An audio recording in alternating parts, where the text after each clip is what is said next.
Donc, bonsoir à tous. Bonsoir Sarah Abitbol. Merci d'être avec nous ce soir. Bonsoir. Comme d'habitude, je vais attendre quelques secondes que les premières personnes arrivent avant de commencer. Pas de problème.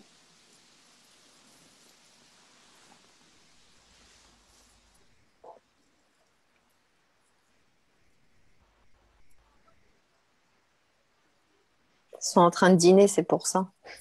Ça monte petit à petit.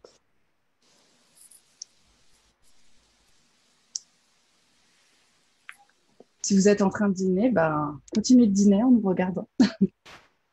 Voilà. Allez, on va pouvoir démarrer. Donc bonsoir et bienvenue à toutes et à tous sur la page du Forum de l'Enfance Libre pour la suite de cette série d'entretiens autour des violences sexuelles sur mineurs. C'est un sujet lourd, mais malheureusement tout à fait d'actualité, face auquel la réponse est encore trop souvent le silence, l'ignorance, le déni et le tabou. Pourtant, des milliers d'enfants et d'adultes sont concernés. Comme d'habitude, avant de présenter notre invitée de ce soir, Sarah Abitbol, je fais un petit avertissement, puisque le sujet des violences sexuelles n'est pas un sujet anodin. En parler ou en entendre parler peut réactiver les traumatismes. Si vous vous sentez déstabilisé, perturbé par ce que vous entendez, n'hésitez pas à mettre en pause la vidéo et à y revenir plus tard. Toutes les vidéos seront disponibles en replay. C'est très important que chacun puisse respecter ses limites. Pour être orienté vers une écoute, de la documentation ou un accompagnement thérapeutique, des ressources gratuites vous sont proposées automatiquement en cliquant sur l'onglet Contacter par message privé sur la page Facebook du Forum de l'Enfance Libre. Vous pouvez également nous contacter directement par mail et nous vous redirigerons association-l'enfance-libre@gmail.com. Bonsoir Sarah Abitbol, merci d'être. Bonsoir. Vous êtes une patineuse artistique, plusieurs fois championne aux côtés de votre partenaire Stéphane Bernadis. Aujourd'hui, vous êtes chorégraphe et entraîneur. Début 2020, à l'âge de 44 ans, vous brisez une omerta en publiant Un silence, livre qui raconte les viols que vous avez subis à l'âge de 15 ans, pendant 2 ans de la part de votre entraîneur. Aujourd'hui, vous vous reconstruisez et vous contribuez à libérer la parole des victimes. Sarah Abitbol, merci d'être avec nous ce soir pour porter votre témoignage et continuer encore à briser ce silence. Alors, Merci à vous. ma première question pour permettre à tout le monde de comprendre ce qui s'est passé pour vous, est-ce que vous pouvez nous parler du choc pour une adolescente face à sa première agression sexuelle? Écoutez, c'est effectivement un choc terrible puisque toute jeune fille rêve du prince charmant et voilà, l'attend avec impatience un jour. Alors 15 ans, moi j'étais une jeune adolescente, pardon, je venais juste d'avoir 15 ans. Mon but était de devenir une grande championne de patinage artistique et j'étais pas du tout ciblée sur les garçons, sur les sorties, etc. C'était beaucoup de sacrifices et voilà, j'avais un rêve, c'était de devenir une championne. Et donc, quand on a notre petite peluche dans les bras, qu'on dort et qu'on doit s'entraîner 10 heures par jour en stage et que l'impossible et l'impensable peut arriver, c'est un choc terrible. Voilà, à l'âge de 15 ans, effectivement, mon entraîneur est venu me réveiller en pleine nuit pour faire, voilà, j'ai subi des abus sexuels à l'âge de 15 ans. Voilà, et 30 ans après, j'arrive enfin à en parler.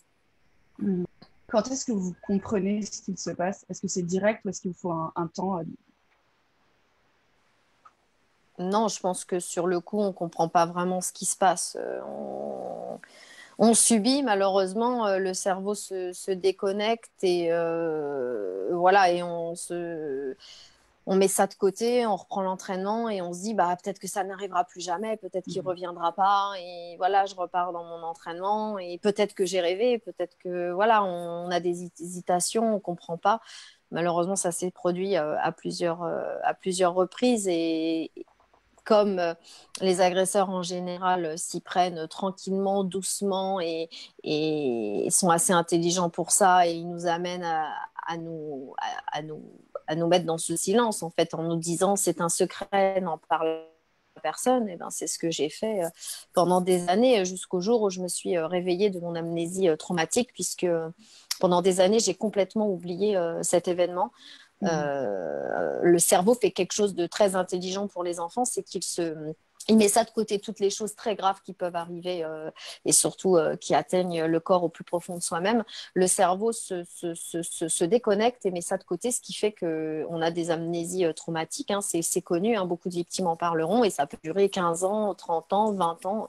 Pour ma part, ça a duré 11 ans. Mhm. Quand nous avons préparé cette interview toutes les deux, vous m'avez parlé de l'existence de ce petit carnet à spirale, dont vous parlez aussi dans le livre. Est-ce que vous avez envie de nous expliquer l'importance de cet objet dans votre parcours? Oui, bah, ce petit carnet il a une importance puisque j'avais dénoncé en fait à l'âge de 15 ans avec des lettres, avec des codes. En fait, c'est un message codé. J'avais écrit à l'envers dans mon petit carnet. Donc il y a une partie footing où j'évaluais mon temps et je disais voilà progression. C'est très bien, étirement aujourd'hui, voilà, donc il y avait une progression dans la condition physique et de l'autre côté du petit carnet, et bien là il y avait les jours d'agression et ce qui s'y passait, mais en langage codé, c'est-à-dire qu'il n'y a que moi qui pouvais comprendre ce que j'écrivais, et avec une écriture évidemment d'enfant, et sur ce petit carnet, il y avait un petit Donald et c'était marqué Lucky Life, donc la chance, la vie pleine de chance. Donc c'est vraiment à contrario, quoi. C'est quand je Mhm. l'ai réouvert 30 ans après, parce que je l'avais jamais réouvert, et que j'ai expliqué à ma co-auteure Emmanuelle Anison qu'il existait un écrit, je l'ai cherché, je l'ai retrouvé, et quand je l'ai ouvert, j'étais très très émue parce que je l'avais jamais réouvert. Et c'est à ce moment-là qu'on a aussi décidé d'écrire ce livre et que beaucoup de choses sont revenues. Mais effectivement, j'avais déjà dénoncé à l'âge de 15 ans sur ce petit carnet. Qu'est-ce qui vous pousse à rendre le contenu du carnet public en parlant dans votre livre? Bah, écoutez, je pensais qu'on allait rentrer dans le vif du sujet et surtout, parfois, malheureusement, les victimes ne sont pas crues. Donc, avec ce petit carnet, c'était direct sur la première page. Et comme j'ai dénoncé à l'âge de 15 ans, plus aucun doute ne pouvait être remis en cause. Donc, voilà, le but, et puis c'est de rentrer fortement dans le sujet, en fait. Je voulais Mhm. vraiment que mon livre, en général, puisse aider les victimes et être fort en émotion et rentrer directement dans cette lecture. Et c'est pour ça que le petit carnet faisait partie du livre et dès le départ, en fait. Vous dites parfois les victimes ne sont pas crues. Est-ce que ça a été votre cas quand vous avez pu parler? Non, pas du tout. Non, non, non. Moi, dès que j'en ai parlé, c'est mon fiancé de l'époque qui l'a découvert et il n'a pas eu un soupçon de doute. Je me suis mis aussi dans un état tel lamentable en pleurant, en allant vomir dans les toilettes, que tu peux pas jouer un rôle et pourquoi raconter des choses comme ça 11 ans après, non. Et puis quand j'en ai parlé à maman, elle m'a vraiment tout de suite cru et elle m'a dit non, c'est pas possible, non, c'est pas possible. Dans le sens, pas lui, parce qu'on le connaissait, qu'on avait confiance en lui, et ça peut pas arriver à ma fille. C'était dans le sens là. Mais non, bien sûr que j'ai été crue tout de suite, il n'y a pas eu un soupçon de doute. Pourquoi vous avez appelé votre livre Un si long silence et pourquoi à l'époque ce silence, ça devient la seule solution en fait, à vos yeux? Alors pourquoi je l'ai appelé un si long silence? Parce que je suis restée longtemps dans ce silence, hein, puisque je me suis réveillée de mon amnésie, j'ai parlé à mes parents et j'en ai parlé à une psychologue aussi et j'ai été suivie et j'en ai parlé à mon partenaire de glace, mais je suis retombée dans ce silence par honte, je pense, et culpabilité. Mhm. Et ça prend beaucoup de temps à sortir de cette culpabilité. Donc un si long silence, voilà, c'était vraiment mon état, en fait, de me replonger dans le silence pour oublier et de me dire je reprends ma vie, de toute façon, ça va aller. Voilà, j'en ai parlé à mes parents, j'ai ma psychologue à côté. Voilà, je repars en gala et on va passer à autre chose. Donc voilà, pourquoi ce titre Un si long silence? Parce que je suis restée aussi, je pense, trop longtemps dans le silence, mais on ne peut pas se forcer à parler à un moment donné si on n'est pas prête. Au bout d'un moment, je me suis dit là, il faut que je parle. Ce livre, c'est ma dernière chance d'être entendue. Et c'est surtout pour sauver les autres victimes, parce que j'avais appris que mon agresseur était toujours en place, pas sur la glace, mais dans un bureau et toujours autour d'enfants et d'adolescents. Et là, je me suis dit, si tu parles pas, je me sentais complice en fait de cet acte et de ce qui était Mhm. arrivé. Si tu parles pas, c'est honteux. Il faut que tu sauves ces futures victimes et il faut que tu parles aussi pour les autres qui auraient subi la même chose et qui sont tellement honteux et ils se sentent tellement coupables qu'ils ne peuvent pas parler. Donc, c'est pour faire avancer aussi les choses et faire avancer les victimes qui ont de parler en se disant, voilà, je suis une personne publique sportive de haut niveau et c'est vrai que j'avais honte, je voulais arrêter l'impression du livre juste avant qu'il sorte et je me dis aujourd'hui de servir d'exemple en tant qu'ancienne sportive de haut niveau et de sauver des vies, parce que j'ai des messages vraiment très, très souvent de victimes qui me disent que c'est grâce à mon témoignage, grâce à mon livre, qu'elles peuvent parler, qu'elles se sentent libérées et qu'elles en ont parlé ou à leurs parents ou à leurs enfants ou à leur mari. Ça, c'est une victoire énorme. Quel est le moment où tout bascule, en fait, où vous dites il faut que j'écrive ce livre, il faut que je parle?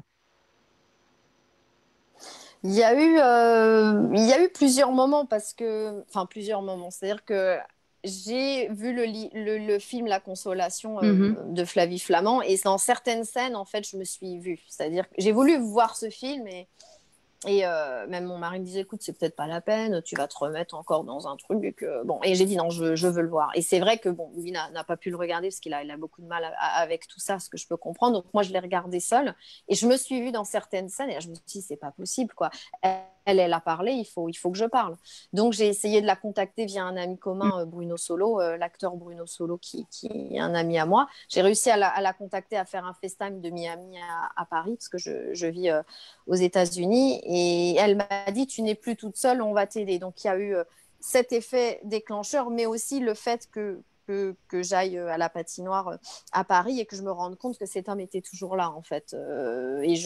Voilà, c'était pas sûr. Il disait, mais non, il manage plus, il est plus là, il est malade. Mhm. Non, non, on le voit plus et qu'il était tout le temps là. Et je me suis dit, mais non, là c'est plus possible. Donc il y a eu deux facteurs, en fait, vraiment Ok. déclencheurs. Et c'est vrai que mon ami Bruno Solo aussi y a fait beaucoup parce et j'ai eu une conversation téléphonique avec lui où il me disputait. Il me disait, mais Sarah, ça y est, les femmes parlent. On était en 2018. Il faut que tu parles, c'est la libération de la parole, tu vas aider les autres. Il s'est vraiment énervé, quoi. Et là, je me suis dit, là, il faut que je fasse quelque chose parce que voilà, ça m'a aussi déclenché, Mhm. mais j'étais pas tout à fait prête. Donc Ok. après voilà, les deux autres effets, j'ai enfin parlé. Vous parlez donc du film de Flavie Flamand, La Consolation. Quel impact il a eu ce film sur vous? Bah, l'impact, ça a été un effet déclencheur d'avoir envie de parler à Flavie et de lui dire, voilà, il m'est arrivé la même chose que toi. Est-ce que tu peux m'aider dans un certain domaine? Est-ce que Mhm. tu penses qu'il faut que j'en parle? Est-ce que tu penses qu'il vaut mieux se taire? Vu qu'on avait la même expérience, malheureusement, mauvaise expérience, voilà, j'avais envie de lui parler et de pouvoir être conseillée, en fait. Mhm. Et poser ces mots avec une autre victime, c'est comment pour vous à ce moment-là? C'est très important parce qu'on a l'impression qu'on se connaît déjà. Mhm. Et le fait qu'elle me dise tu n'es plus seule, ça m'a vraiment aidée aussi. J'avais l'impression d'avoir déjà des personnes derrière moi qui me soutenaient, alors que, bon, à part les très proches qui étaient au courant, je ne me suis pas sentie vraiment soutenue. Quand j'ai essayé de parler, ça n'a jamais marché, que ce soit auprès du président de mon club ou auprès du ministère à l'époque. Donc là, j'avais l'impression de me sentir vraiment soutenue et j'ai très vite contacté la reporter qui avait fait aussi le reportage sur Flavie Flamand qui m'a dit attends, on va t'aider, on va essayer de contacter d'autres filles et puis on va réussir tous ensemble à te sauver, quoi. Bon, après les autres filles n'ont pas voulu parler, donc j'y suis allée seule.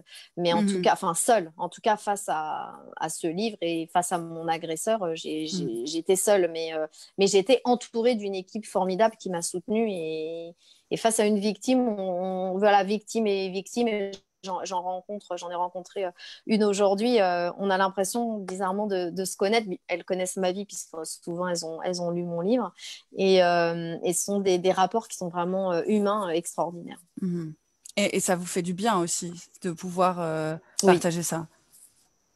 Oui, ça me fait du bien parce que j'ai l'impression en fait vraiment de servir à la cause et d'aider les victimes dans leur quotidien. Elle me disait j'ai pas confiance en moi. J'ai dit mais si, il faut que tu aies confiance en toi justement. C'est pas ton agresseur qui va te pourrir la vie. Donc moi comme je sais très bien aussi que j'ai des problèmes dans ma vie et que j'essaie de les surmonter, je sais aussi quelles elles en ont. Donc j'essaie de les aider au mieux de par mon expérience, sachant que je suis pas psychologue, mais par mon expérience de vie, et, la sophrologie, la méditation, tout ce que j'ai fait et que je fais encore, je sais que ça peut les aider. Vous parlez tout à l'heure de l'amnésie traumatique, qui est quelque chose qui arrive régulièrement pour les victimes de violences sexuelles. Quand les souvenirs remontent, qu'est-ce qui se passe pour vous? Comment vous le vivez? Je le vis mal parce que les premiers flashs arrivent, c'est mon entraîneur qui est assis sur mon lit et je me souviens tout de suite de ce qu'il me dit en fait. Il me dit qu'est-ce que tu vas penser, comment ça se fait que je sois assis sur ton lit, et ça me revient comme en fait c'est comme une bombe atomique qui t'explose dessus quoi. C'est une vraie bombe et ça c'est revenu, la première image m'est revenue immédiatement quand mon fiancé m'a dit il faut que tu me parles, il y a quelque chose qui s'est passé dans ton enfance. Après, ça revient, il y a des flashs qui reviennent petit à petit au fur et à mesure du temps. En fait, ça revient par bribes, ça revient pas en entier. Et encore même récemment, j'ai eu un flash que j'avais oublié et qui m'est revenu. Donc, malheureusement, ça peut durer dans le temps, les flashs. Ça, c'est. Et ben, après, ça dépend des gens, mais je pense qu'en général, sur l'amnésie traumatique, ça revient par bribes et que ça peut revenir souvent. C'est comme les couches d'un oignon qu'on pèle et puis à chaque couche qui arrive petit à petit. Ouais. Exactement, Okay. exactement, exactement. Okay. Après, le plus gros, je pense, est passé de mon côté, mais il y a toujours quelques images qui me reviennent parfois ou encore des cauchemars. J'ai eu encore quelques cauchemars il n'y a pas longtemps, hein, il y a moins de 3 semaines. Donc, je pense que c'est inévitable le temps de se reconstruire et d'être complètement guéri. Comment vous passez de l'écriture de phrases donc, qui parlent de vos cauchemars que vous vivez avant d'écrire ce livre vers le projet d'un livre? Quel est le Comment Le cheminement, moi j'écrivais ce qui me venait dans la tête. Alors quand j'avais un cauchemar, je l'écrivais tout de suite. Et après j'avais des championnats d'Europe qui revenaient, Mister O qui était là. Et puis on commence à écrire. Après on arrête parce qu'on n'est pas bien de nouveau. Et voilà, mais Emmanuel Anison m'a beaucoup aidé. On a fait beaucoup beaucoup de discussions ensemble. Parfois j'arrêtais et je disais là je peux plus. J'ai surtout eu beaucoup de mal à dire le mot viol. Et je n'y arrivais pas, je tournais en rond et je l'avais jamais dit en fait. Et je lui ai dit pour la première fois à elle et c'était un moment super fort entre nous parce que j'avais enfin réussi à le dire. Alors je l'ai dit qu'une fois à ce moment-là et j'ai progressé depuis puisque lors de ma première interview à la radio France Inter, je crois, avec Madame Salamé, j'ai réussi à le redire et là vraiment en direct et devant tout le monde. Donc là, c'était de nouveau un moment fort de je suis sur la reconstruction et je suis sur la voie de la guérison, en fait. Mais j'ai fait beaucoup, beaucoup de discussions en fait avec Emmanuel Anison pour pouvoir nous permettre d'écrire et elle avait l'ordinateur, moi je l'avais à côté, on corrigeait, voilà. Et parfois ça venait, parfois ça venait pas. Qu'est-ce que ça représente pour vous de pouvoir prononcer ce mot là ce soir au bout de 20 minutes? Bah, ça va mieux, ça va mieux. Il fallait que j'enregistre une vidéo aussi récemment pour une campagne contre prescriptibilité des crimes sexuels et c'est vrai que toute seule j'ai eu du mal à le faire et quand le caméraman est venu je me suis lancée, ça a été, c'est toujours c'est un mot que j'ai quand même du mal à dire mais non, j'arrive à le dire maintenant avec du recul et sans honte. Je pense qu'on est toujours dans la honte et que ce mot-là c'est honteux, mais c'est pas honteux, c'est pas nous qui devons avoir honte. La honte doit changer de camp, encore une fois, c'est à nos agresseurs d'avoir honte. Tout à fait. Comment vous... Alors, pardon, je me suis perdue. Oui, lorsque vous écrivez le livre, vous commencez à écrire le livre, vous vous rendez compte que vous n'avez pas été la seule victime de votre agresseur et vous vous mettez à enquêter. Est-ce que vous pouvez nous expliquer?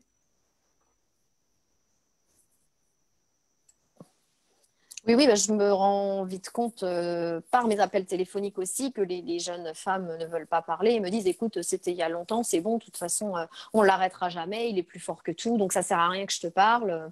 D'autres qui me disaient, écoute, 20 ans après, tu te permets de m'appeler, qu'est-ce qui te prend? J'ai rien à dire et qui raccrochaient. Donc ça, c'était un peu compliqué. Mais après, au bout d'un certain temps, on a enquêté avec Emmanuel et c'est vrai qu'un de mes entraîneurs a donné quelques noms de femmes en nous disant il y a eu des doutes, on pense que. Et donc, on a réussi à rencontrer cette femme avec Emmanuel et qui avait été abusée par le même agresseur que moi, malheureusement. Un peu plus jeune que moi. De mémoire, elle devait avoir 14 ans. Et là, on se regarde, on a envie on pleure ensemble, on se serre dans les bras et on a simplement envie de s'entraider. Et le fait que je lui parle et que je lui dise, eh bien, au départ, elle voulait parler à visage découvert et elle a réussi à parler librement. Elle a réussi à en parler à ses enfants parce qu'elle n'osait pas, elle avait honte et elle ne voulait pas. Et j'ai déclenché en elle le fait de dire la vérité à ses enfants. Et ses enfants ne lui en veulent pas. Bien au contraire, il dit maman, on est là, on va t'aider. Et ça lui a permis d'avancer dans sa propre vie. Donc ça aussi, c'était un moment fort qui nous a alliés et on garde contact et j'espère qu'elle va bien aujourd'hui parce que c'était délicat que tous ces souvenirs remontent en elle puisqu'elle est un petit peu plus âgée que moi, elle a la cinquantaine. Donc voilà, mais aujourd'hui, elle me remercie aussi en me disant j'ai enfin parlé à mes enfants et ça y est, je me sens quand même délivrée, même si voilà, il y a toujours des soucis quand même quand on vit ce genre de drame. Oui, puis c'est très beau parce que ce que vous dites, c'est que en souhaitant écrire ce livre, vous vouliez faire passer le message de libérer la parole et quelque part, vous arrivez à libérer la parole en même temps aussi que vous êtes dans l'écriture de ce livre.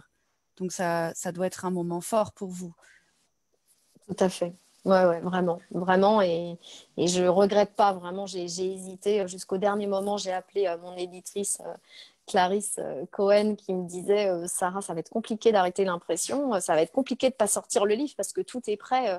Il faut te reprendre, tu sais, il faut que tu poses des mots. Ensuite, j'ai appelé ma psychologue, j'ai rappelé Emmanuel Anison, ma co-auteure, et elles m'ont toutes dit Sarah, si tu veux guérir, il faut poser ce mot, il faut l'écrire, il faut qu'il soit sur la couverture.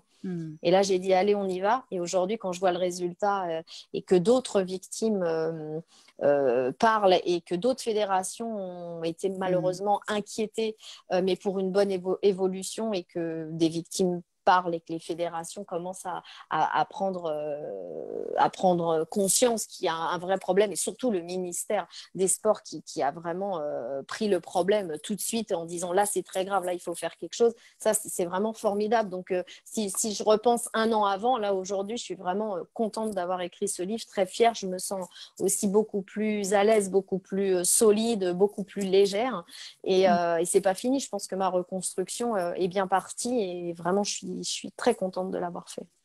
Vous parlez de l'impact dans le monde de la fédération du sport et celui notamment du patinage. Quand est-ce que vous comprenez que vous êtes en train de créer une onde de choc? Je crois que tout s'est tellement passé rapidement que sur le coup, je pense que je m'en rends pas vraiment compte. En fait, j'enchaîne les émissions de télé, les émissions de radio.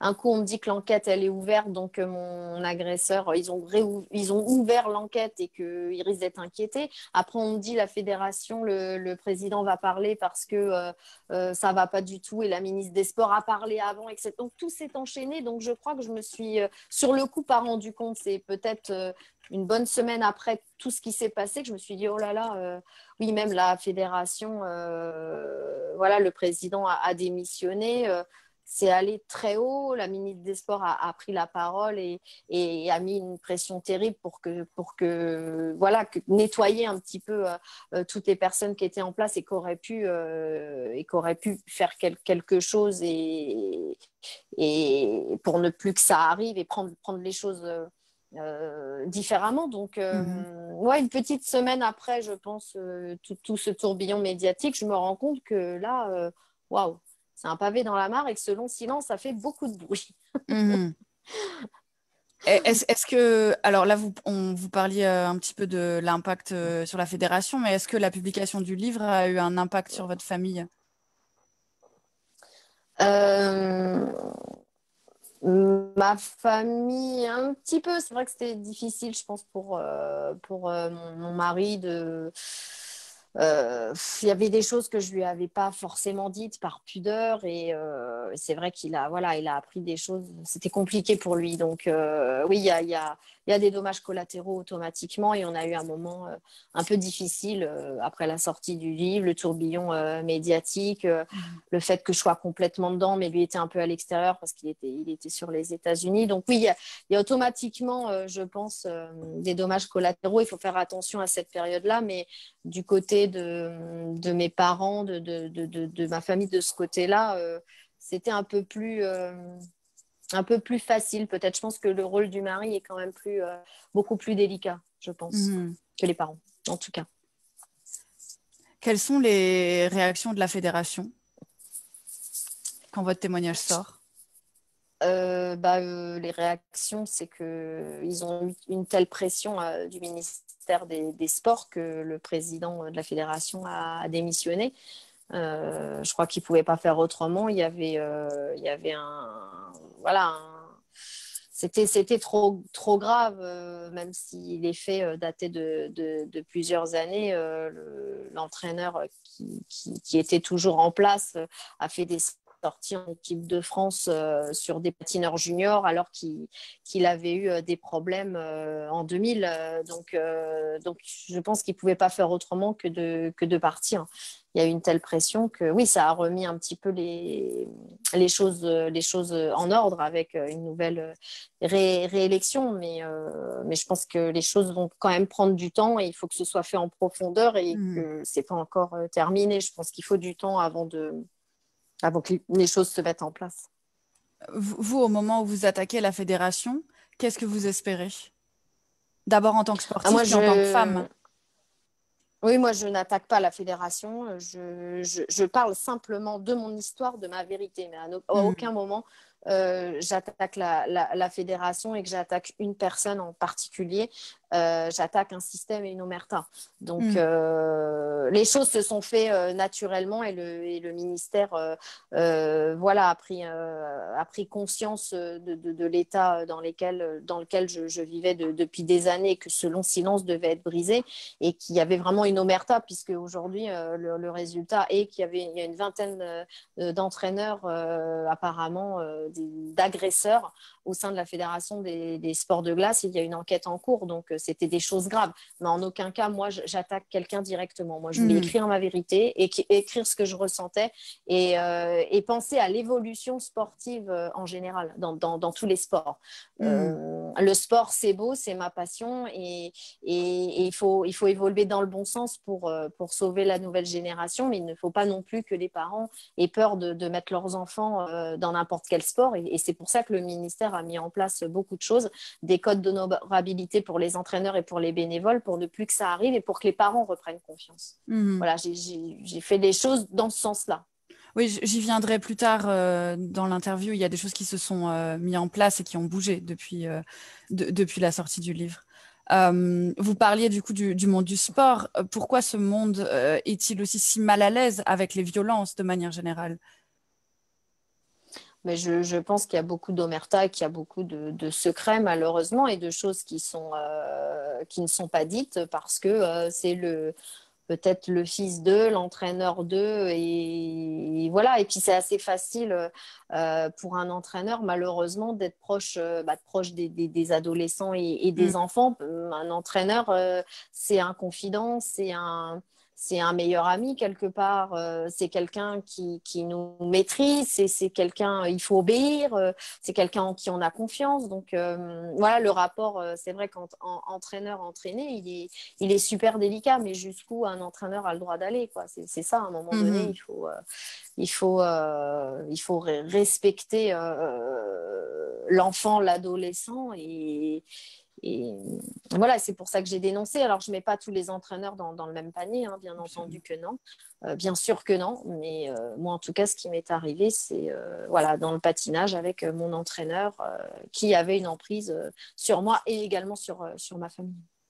Est-ce que vous parlez d'emprise, est-ce que le fonctionnement en fait entre les patineurs ou les sportifs jeunes et leur entraîneur favorise une emprise et instaure un climat propice à des agressions sexuelles?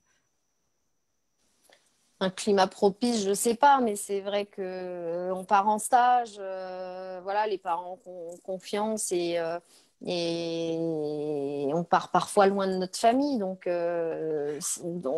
c'est plus facile, on va dire, voilà, pour un agresseur d'être en stage avec des enfants ou des adolescents, mais aussi à la fois peut-être dans les écoles quand il y a des classes vertes et tout. Dans ce cas-là, faut pas non plus, faut pas, comment dirais-je, faut pas non plus mettre tout le monde à la même place, mais dans le sport, c'est favorable, oui, parce que l'entraîneur a une emprise sur ses enfants. Oui, comme même. Ça peut être favorable, comme vous dites, dans les classes vertes, dans le cas d'un enseignant. On est d'accord que c'est une structure qui va au-delà du monde du sport. Vous parliez de... ça peut arriver en famille aussi. Oui. Pardon. Oui, non, les violences intrafamiliales et notamment les violences sexuelles sont majoritairement en famille, oui. Vous parliez du lien entre entraîneurs et jeunes sportifs. À quoi ça ressemble en fait votre vie, une vie de jeune sportif dans le milieu olympique? Bah, écoutez, c'est beaucoup de sacrifices, hein. C'est lever à 6 heures du matin, c'est 5-6 heures d'entraînement par jour. En stage, c'est 10 heures d'entraînement par jour, c'est pas trop de sorties, c'est une hygiène de vie, manger très sainement, se coucher de bonne heure, avoir son taux de sommeil qu'il faut, être prêt le jour J pour les compétitions. Donc, c'est énormément de sacrifices à la fois pour la famille et pour les enfants ou les adolescents. Mais moi, j'avais envie d'être une championne, personne ne m'y a poussé. Et pour moi, j'avais pas l'impression de faire des sacrifices parce que tous les jours, je voulais progresser et tous les jours, j'essayais de progresser, que ce soit en saut ou en pirouette ou en technique. Donc, pour moi, mes petites récompenses, c'était que j'avais réussi un triple saut, que j'avais réussi telle pirouette. Donc, j'avais pas l'impression de faire des sacrifices. Maintenant, en vieillissant, bien sûr, mais en me mettant à la place de ma fille que j'entraîne 2 fois par semaine tranquillement pour faire des spectacles et qu'elle me dit « Maman, j'ai froid, je suis fatiguée », je me dis « Ouh là là, j'ai fait vraiment beaucoup d'efforts pour devenir une championne, il fallait un peu de talent et beaucoup de travail et beaucoup de sacrifices, c'est vrai. » Est-ce que le fait d'être dans une sorte de bulle, ça peut être enfermant aussi et ça peut vous aider à garder ce silence? Oui, je pense, parce que quand on est sportif de haut niveau, on est dans une bulle, on a notre entraîneur, notre kiné, on part en compétition tous ensemble, tout est calé, on est vraiment dans une bulle. Et quand on sort de cette bulle un jour et qu'on arrête pour X ou Y raison, même quand on ne devient pas un champion et qu'on a travaillé pendant 15 heures par semaine ou 5 heures par jour, on sort de cette bulle et on est complètement perdu. Et quand un sportif arrête, on appelle ça d'ailleurs la petite mort, parce qu'on est complètement déboussolé. Un sportif est vraiment dans sa bulle et le fait d'être dans sa bulle n'aide pas non plus, je pense, pour sortir de ce silence. On parlait alors je vais revenir aux violences sexuelles dans le milieu du sport, aux violences tout court. Il y a une réalité du terrain, par exemple à l'INSEF, qui à l'époque n'était pas relayée dans les médias. Est-ce que vous savez pourquoi? L'INSEP n'était pas relayé. Moi, je suis allée à l'INSEP. La réalité du terrain à l'INSEP par rapport aux violences qui existaient au sein de l'INSEP. Des cas ont été signalés, mais pourtant, c'était jamais relayé dans les médias. Ouais, ça restait peut-être en interne et puis il n'y avait peut-être pas la libération de la parole à l'époque et les sportifs avaient peut-être peur de parler et les hautes instances peut-être faisaient leur travail en interne sans prévenir les médias forcément, je pense. Mais il est vrai qu'il y avait aussi des soucis et d'ailleurs l'agression de la patineuse qui a eu le même agresseur que moi s'est faite effectivement à l'INSEP malheureusement. Okay. Je vous en parlais parce qu'en 2017, le directeur général de l'INSEP, Gani Yalouz, il a créé une cellule spéciale pour prévenir les différentes formes de violence. Et je me posais la question, pourquoi d'autres fédérations ne prennent-elles pas le même modèle finalement? Là, je pense que là, elles n'ont plus trop le choix, les fédérations. Et avec ce que j'ai sorti, ce si long silence et mon témoignage, ils sont obligés maintenant d'avoir un référent éthique dans chaque fédération. Et souvent aussi, ils doivent s'affilier à une association et avoir vraiment avoir des personnes en fait spécifiques aux violences sexuelles et psychologiques. En tout cas, j'espère, parce qu'il y a aussi des violences psychologiques de la part d'entraîneurs, malheureusement. Mais là, je crois qu'ils sont un peu obligés de le faire maintenant. En 2020, il y a une vraie évolution et la société a vraiment pris conscience de ce qui pouvait se passer et ils ne peuvent pas faire autrement. Donc, ils sont obligés de le faire maintenant. Ok. Et avant que ça sorte, est-ce qu'on pouvait parler, alors peut-être encore aujourd'hui, je ne sais pas, d'une forme de protection des agresseurs de la part des fédérations nationales? Ah bah je pense que oui, il y a une forme de secret et on va pas trop en parler, on va pas trop faire de bruit. Oui, je pense malheureusement, oui. Oui.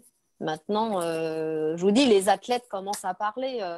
Il y a eu une jeune athlète qui a parlé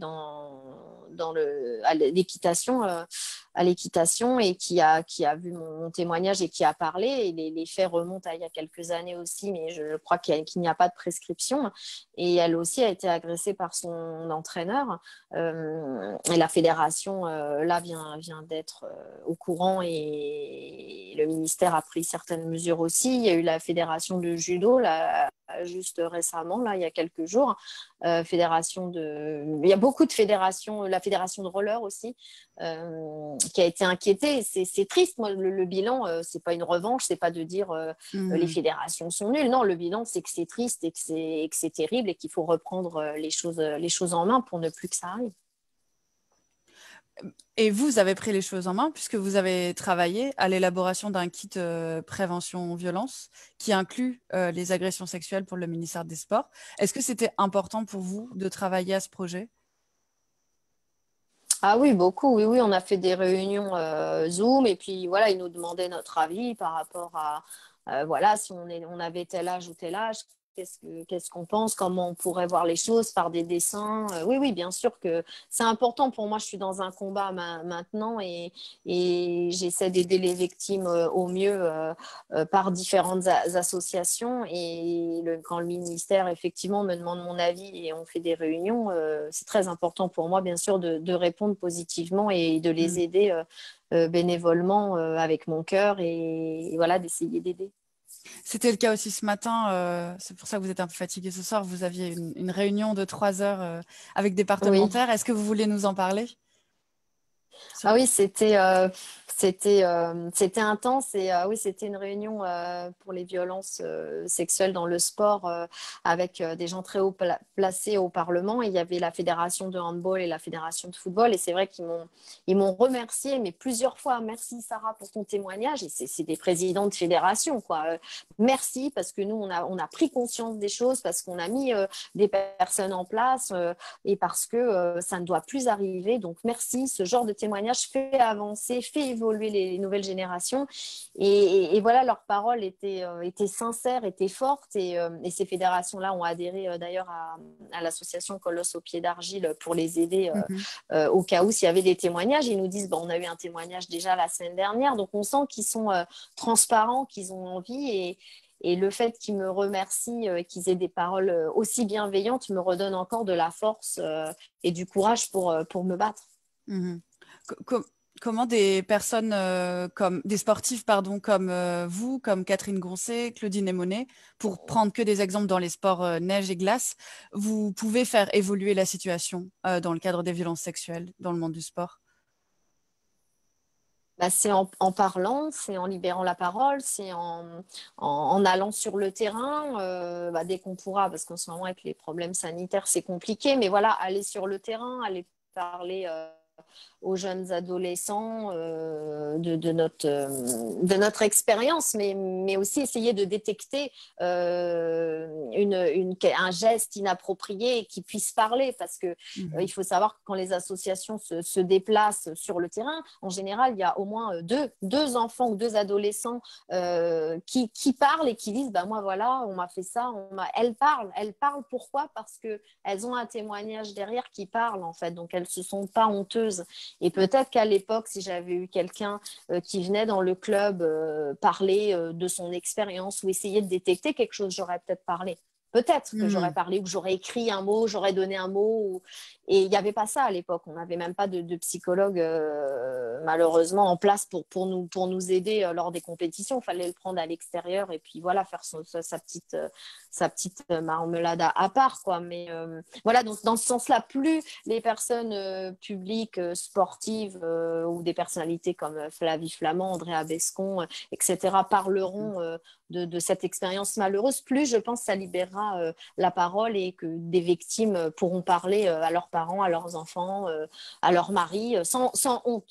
C'est vraiment, quand je rencontre des victimes aujourd'hui et qu'on parle ensemble par Zoom, c'est vraiment la honte qui ressort. Voilà, la honte, c'est la première chose, honte et culpabilité. Et vous avez réussi à vous en débarrasser de cette honte et de cette culpabilité? De plus en plus, ouais. De plus en plus. Ça commence. Ça a commencé, je pense, dès que j'ai pu déjà dire le mot viol et pouvoir l'écrire et le montrer à la télévision. C'est pas facile, hein. En général, quand je passais à la télévision, c'était pour faire la promotion d'Holiday on Ice ou pour une médaille d'or au championnat d'Europe ou du monde. Et là, faut parler devant des millions de téléspectateurs pour dire ce qui nous est arrivé. Donc, non, petit à petit, ça vient et j'ai plus honte. Non. Ce serait mentir de dire non, ça va mieux. Non. Je voulais vous partager le commentaire de Marie Rabatel. Je ne sais pas si vous connaissez, ça vous dit quelque chose? Oui, tout à fait. Donc pour les spectateurs qui nous regardent et qui ne connaissent pas, donc c'est une présidente de l'association qui lutte contre les violences sexuelles sur les enfants en situation de handicap. Et elle me dit, après les révélations dans le judo et l'équitation, il y a une mission de l'inspection générale des sports qui a été lancée dans ces disciplines. Et donc, c'est dans le bon chemin, quoi. Ne rien laisser passer, elle me dit. Je voulais savoir, donc toutes ces... sur le bon chemin, effectivement, et Marie Rabatel aide beaucoup aussi. J'espère qu'elle entendra le message. On l'a reçue au tout début du forum. Oui.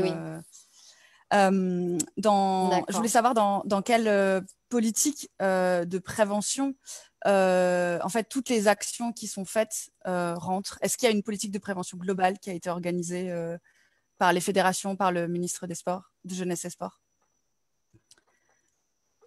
Oui, il y a une politique globale, c'est d'adhérer à un code d'honorabilité et d'avoir automatiquement une personne responsable éthique dans chaque fédération. Et ça, c'est le ministère qui a mis la pression auprès des fédérations pour développer ça. Après, peut-être que chaque fédération après le fait plus ou moins comme il le sent, avec une association peut-être différente à chaque fois, mais ils sont obligés d'adhérer, je crois, à une certaine éthique pour pouvoir continuer à développer en tout cas leur sport. Et ils en ont pris conscience. Ça vient petit à petit, peut-être pas toutes les fédérations, mais il y en a beaucoup maintenant. Est-ce que vous êtes en contact avec Madame la ministre et est-ce que vous avez sur l'impact en fait qu'ont pu avoir ces actions au sein des différentes fédérations? Oui, j'ai eu pas mal de contacts avec la dame qui est en charge, Fabienne, qui est en charge en fait des dossiers de violences sexuelles et elle m'a appelée à plusieurs reprises pour me remercier de cette libération de la parole, parce que quand des jeunes femmes ou jeunes garçons, parce que ça n'arrive pas qu'aux femmes, appelaient, ils disaient c'est grâce à Sarah Abitbol et à son témoignage et à son livre qu'aujourd'hui je viens vers vous pour dénoncer ce qui s'est passé dans mon sport, aussi bien équitation, roller, judo. Et c'est vrai qu'à chaque fois, le message part Madame la ministre Roxana Maracineanu, mais c'est Fabienne qui s'occupe, j'ai oublié son nom de famille, ça doit être la fatigue, qui s'occupe du dossier et qui n'hésite pas à me remercier, surtout à savoir comment je vais, et qui continue à prendre de mes nouvelles, ainsi que Cathy Lallemand, chargée de la communication de la ministre. Et ça, c'est vraiment agréable d'avoir aussi des nouvelles régulièrement pour savoir comment je vais, parce qu'il y a l'effet rebond, il y a l'effet d'avoir parlé, est-ce qu'elle va être quand même bien, est-ce que tout le monde s'occupe bien d'elle. Ça, j'avais pas eu non plus vraiment de soutien à l'époque. Donc là, toutes les planètes sont alignées pour que j'aille mieux et pour que tout ce que j'ai entrepris, continuer ce combat, surtout à aider les victimes. Et on a un combat contre l'imprescriptibilité des crimes sexuels, et ça, on se bat tout ensemble. Et Marie Rabatel en fait partie, Muriel Salmona, Miye Koyima aussi, tout à fait. Donc ça, c'est extraordinaire. Toutes ces femmes et ces hommes ont contribué à faire une petite vidéo, et on se bat contre l'imprescription, parce que c'est pas juste, c'est pas à nous d'avoir ce crime toute notre vie en nous, et que nos agresseurs soient encore dehors. Vous auriez aimé pouvoir porter votre agresseur en justice? Écoutez, aujourd'hui, j'essaie déjà de m'occuper de moi et des victimes en priorité. Après, je me dis un peu comme dans la religion juive, on dit voilà, Dieu fera le reste, et Mektoub, comme on dit chez nous, chez les juifs.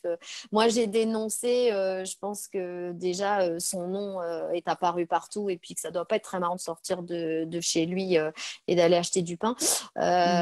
Donc voilà, moi j'ai dénoncé. Effectivement, je préférerais qu'il soit puni, et je sais qu'il y a des jeunes femmes qui ont été frappées malheureusement par cet homme, et qui pourraient parler et dénoncer aujourd'hui, mais elles ont honte, elles ont peur, et ô combien je les comprends, et que je suis là pour les soutenir.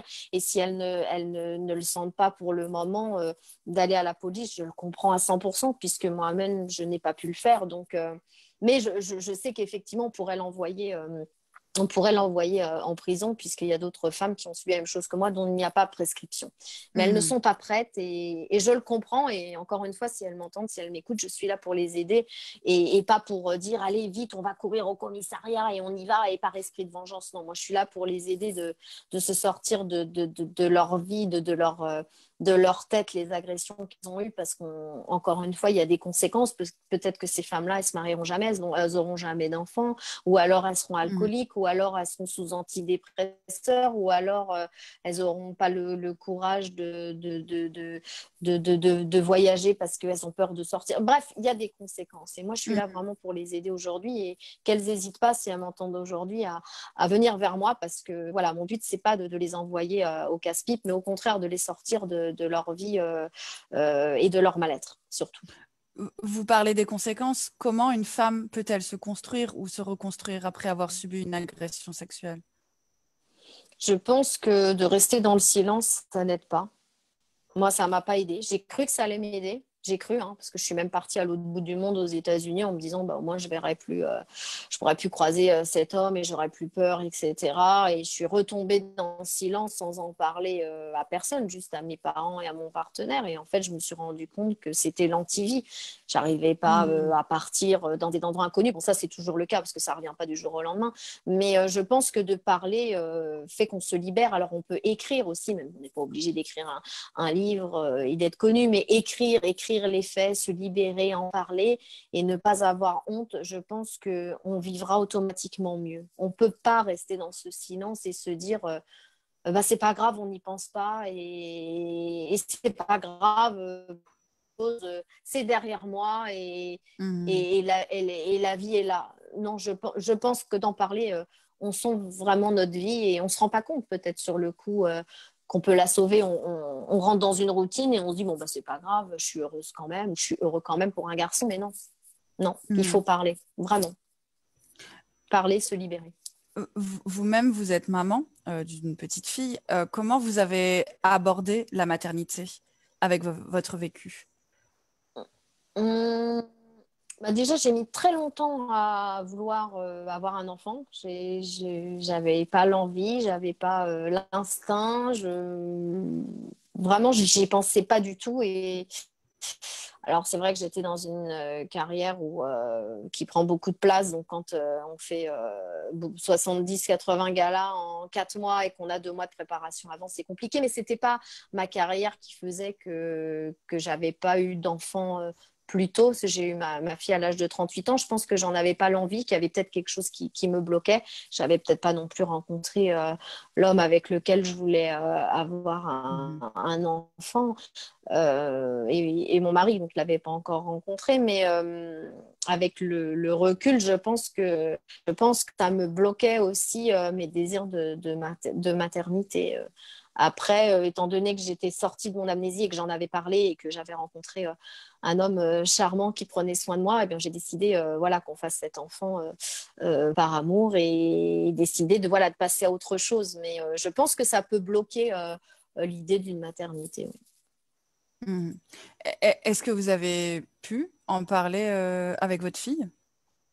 Alors, toujours pas. Hein. Je vous avais promis que je le ferais.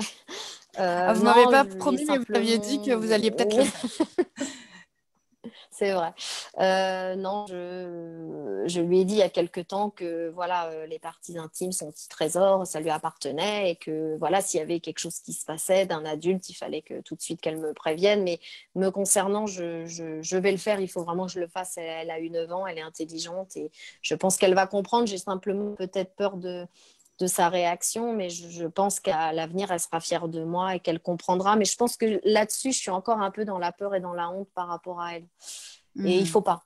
Donc, je travaille sur moi et je vais en parler à ma psychologue il faut vraiment que j'y arrive. Il faut que je dépasse cette barrière et que je lui explique dans des jolis mots que voilà, un adulte a posé ses mains sur mon corps et qui n'avait pas le droit de le faire.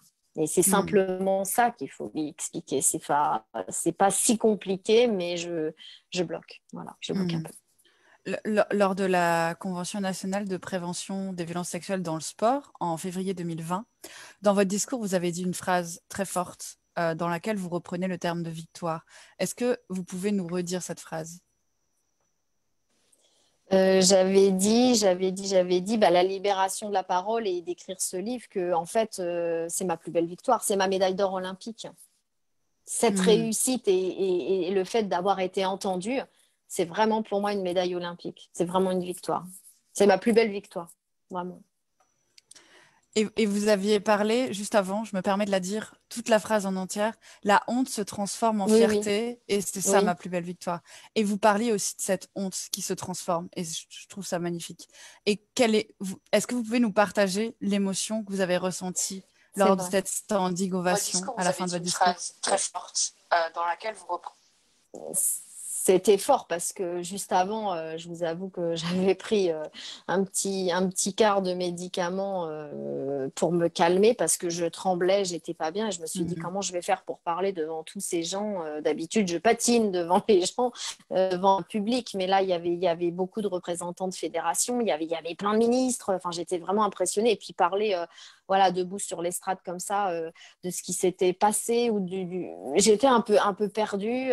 J'avais Marie-Georges Buffet à ma droite, Roxana Maracineanu, la ministre des Sports, pas loin. Mais voilà, j'ai pris mon courage à deux mains. J'avais noté quelques petits trucs sur ma feuille et puis j'ai parlé avec mon cœur tout simplement en disant effectivement que j'avais honte, que j'étais dans la honte, dans la culpabilité, mais qu'aujourd'hui, avec tout ce qui s'était passé et le raz-de-marée, que cette honte, effectivement, se transformait en fierté parce que on me dit que je suis un exemple et que je suis un symbole. Alors là, d'une histoire terrible et d'un mal-être et de se dire, j'ose pas parler, je veux pas.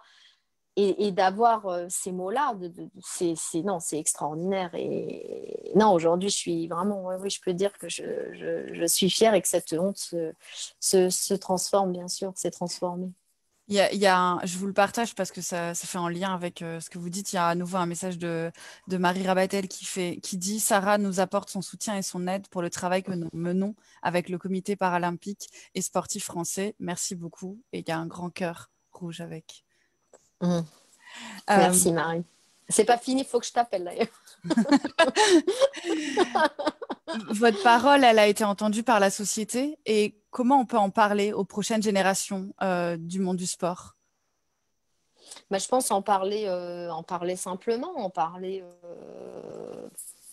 tout simplement que notre corps nous appartient et qu'un adulte n'a pas le droit de toucher un enfant, un adolescent, et qu'il y a un certain respect à avoir vis-à-vis de ça. Et dans le monde du sport, voilà, un entraîneur ne doit pas faire ça.